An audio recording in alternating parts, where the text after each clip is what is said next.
Hi guys, my name is One Pete Ivanotai, and you can call me Pete also for short. I'm from Hoffman Estates, Illinois, which is near Chicago, and I am a TCCS volunteer, Teacher Collaboration Community Service, and Group 127. And my site is at Tawangpa, Thailand, which is about 12 hours north of Bangkok, like 6 hours east of Chiang Mai. So that's all the way up north by the Lao border. So I am a Thai American. My parents are both from Thailand. My mom is from Bangkok, and my father is from Trang, which is in the southern provinces. Um, but I was born in America, and I lived there all my life. So yeah, Thai American. Um, So the reasons I wanted to join Peace Corps, I think it was a culmination of things. Part of it was I wanted to do some kind of service. So ever since I was young, I kind of wanted to do the military, but that didn't pan out. And so later on, when I looked into options after college, I saw Peace Corps, and it also afforded me the option to work in Thailand.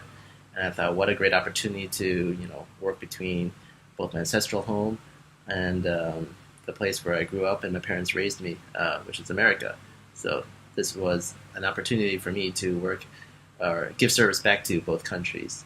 And also, I always wanted to work internationally. So this was just uh, a great chance for bringing all of that together.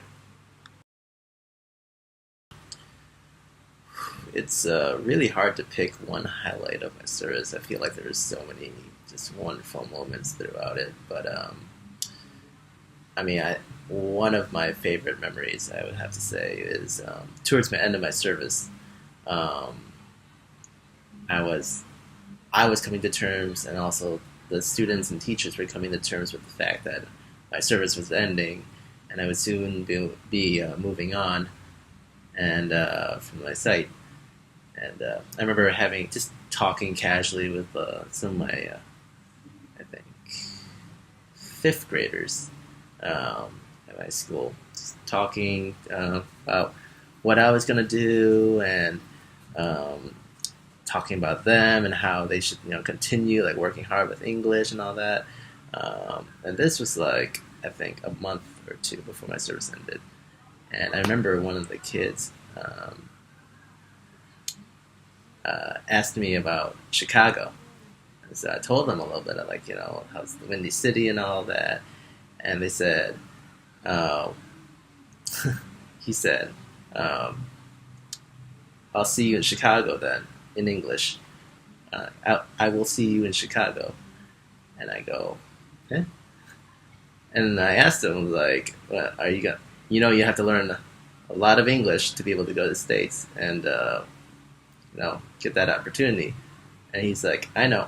And like, dead serious, looked me in the eye and says, I know, but but this isn't Thai now. I want to see you in Chicago. So I don't know, that kind of moment is just seeing just a kid that I watched for 2 years just grow and kind of declaring how he's willing to put himself out of his comfort zone and reach for something. Uh, that was just a great moment for me as a teacher and also a person. So being Thai American and serving in Thailand has really affected the course of my service, especially in comparison to other volunteers. Um, there's something very unique uh, and I guess special working here for that I feel like just like because I feel like for me personally there's those ancestral ties to this country, and I guess that also adds another layer of meaning to what I do here. But also, that can also add some pressure. Um, how I interact with people around me and how they interact with me, it's also very different. for the most part, the Thai people here would treat me as another Thai until they find out that, oh, I'm actually American. But then there's this kind of usually there's this kind of confusion where wait, you can't be American and Thai. You're Thai, aren't you? Or you're half Thai, half American. I'm like, no, my parents are both Thai, and I'm ethnically all completely Thai, but I was born in America, so I'm also American too. And so that kind of raises the kind of interesting bit of discussion on race and nationality and diversity and how what it means to be American, and which is great. Um, and it helps like when I'm walking around in markets and people aren't hassling me, and I get Thai prices for everything and for language. I came into Thailand with a pretty strong Thai already, so when coming here at PST was it had its own challenges, but it was, I would say, probably easier than most volunteers. But it also has its downsides. I'm sometimes called as you know kind of a joking way. Sometimes I'm not sure if it is or not. Oh, he's not. You're not a real Thai. You're a fake American, or you're a fake Thai, or you're just a half Thai because your parents are both like one of your parents must be American to know for you to know English, and it's like like that's just gotta let that roll off your shoulder. I can't turn off my Thainess either. Look at this. I blend in. I look Thai, and so some situations I have to be aware of when I'm working in schools or with people in the social hierarchy in Thailand who are technically above me, such as like principals and government officials. Sometimes it's a little confusion, maybe on both sides, like me and the other side, include other side too, on how where I fall in that social hierarchy. Do they treat me like an American, or do they treat me like a Thai, or where I have to be more, where I have to follow local customs and cultural norms? And usually that's what happens. Like there's a kind of this expectation that since I'm also Thai, I should follow these local norms, whereas other volunteers may not have that same expectation. There's always this confusion too, when like my Thai isn't perfect. I have an accent. I have some language, mishaps every now and then, and so when I mess up, it's different from like when like another volunteer messes up, and like Thais would be like, oh, that's like this cute. Foreigners being cute and like speaking Thai, that's fine. Like they'll help them out.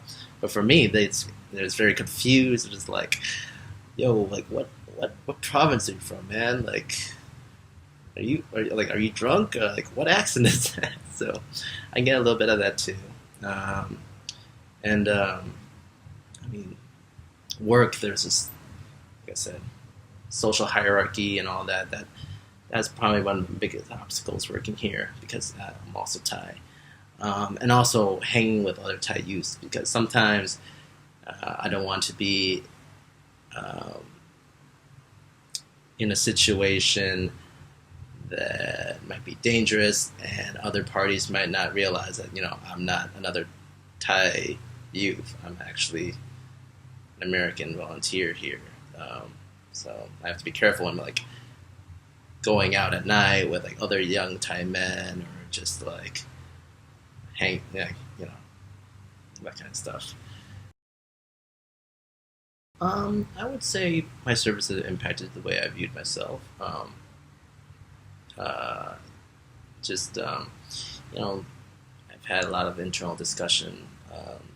Like, am I more American than Thai, or am I more Thai than American? Because there's a lot of things that I've noticed, like habits that I had in America that I thought it was just like a me kind of thing, but then I came to Thailand and I noticed like, no, this is a Thai thing, and I just like picked that up, I guess, from my family or just I don't know, but I picked that up at some point, and so when I see it in Thailand, it's like okay, like that makes sense to me now.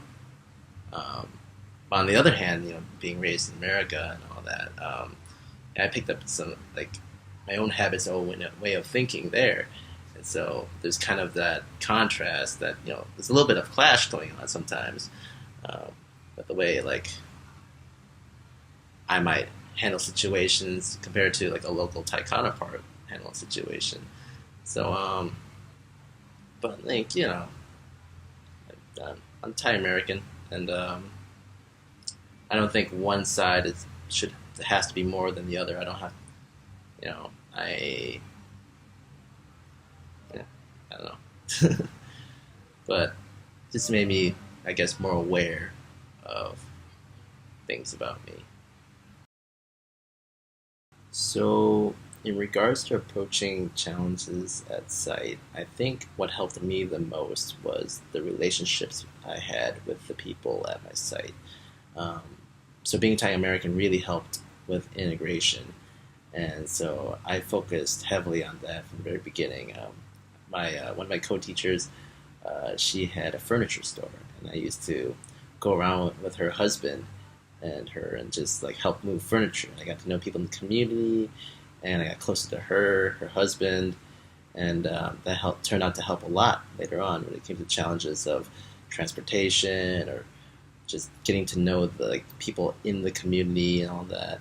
Um, and you know, I also had to learn how to like pick and choose my battles because not every fight is always worth the, I guess, energy and resources to fight. Sometimes I have to pick and choose. Like, all right, if I really push for this initiative or camp or project for this term, how will it affect the relationships I have with the people in the school? How will it affect the resources I have in terms of money and time? And so I always had to like kind of weigh um, just weigh the options a little bit before tackling every challenge. And sometimes I just have to learn to like let it go. Like sometimes it doesn't go as planned, and you know, shoot for the next one. But just keep working hard, and something good would happen. Um, but at the cornerstone of all that is has been the relationships with the people around me, and they've been the one who've really helped me gather the resources and the people I needed to tackle the projects I had at site. Coping strategies, positive coping strategies. So I work out a lot, and my site, specifically my village, is this beautiful little mountain village. And so I used to, for my first year, run around a lot, and it also helped with integration, just saying hi to everyone, and when I passed them by, and that was my first year. And the second year, I was fortunate to have a gym open up in the town, about 45 minute bike ride down the mountain. And so I used to go to the gym whenever I was available during the weekends. And so there was that. And I made some friends with at the cafes, and I would see them every now and then. And if I'm at home, I would read, or sometimes watch a movie or play a video game, something to like keep the mind off. My fridge, I would just have like a beer or two every now and then, just you know, relax at site after a long day's work. So yeah, and it definitely helps. My host mom is a wonderful cook, and so well, when she made a feast, and so I just love to eat at site too. So that definitely all those things made it pretty okay whenever I had a rough day. I think one that really resonates with me is when you're a volunteer, don't be afraid to leave sight. And because sometimes we all need a break and we all need to see people. And for me, that helped a lot sometimes when I just took a break from sight, took a breather, and came back refreshed. Because, you know, your country as service, it's a big country. And you don't want to be a year and a half in and then suddenly realize, wow, I wished I saw much more of this country than I have. And I'm not saying leave sight like every weekend. It's maybe not the best. That wouldn't be the best thing to do. But um, yeah, just make trips, see, like, just really experience the breadth of the culture and like the grand scheme of the country that you're in, and it'll give you, I guess, a sense of greater appreciation of where you are at, and maybe even a greater understanding. Um, and everyone needs a break, and sometimes we just need a little stress out. So get outside sometimes, and you know, make some you time. I wish I devoted more time to practicing writing Thai because this would have been a good place to do it. But I think I kind of just coasted with my language in terms of speaking and reading ability. That I never really practiced writing that much, and also um, that those iPhone apps with you can speak into it and it writes for you. That cheating kind of helps too. So like, yeah, I wish I kind of developed my writing skills more than I have. So I'm reading this book, Extremely Loud and Extremely Close by Jonathan Safran Foer, and it's basically a post 9/11 book about this kid who finds his key. It's like a mystery. He finds a key. His father left him a message before he died in the towers, and he kind of goes on this quest to find out what it unlocks. And yeah, like a third in, but it's interesting. Yeah. So that is it. Um, Thanks for listening, and good luck to all future and current volunteers. Um, you guys are doing America and everyone else proud. So take care, guys.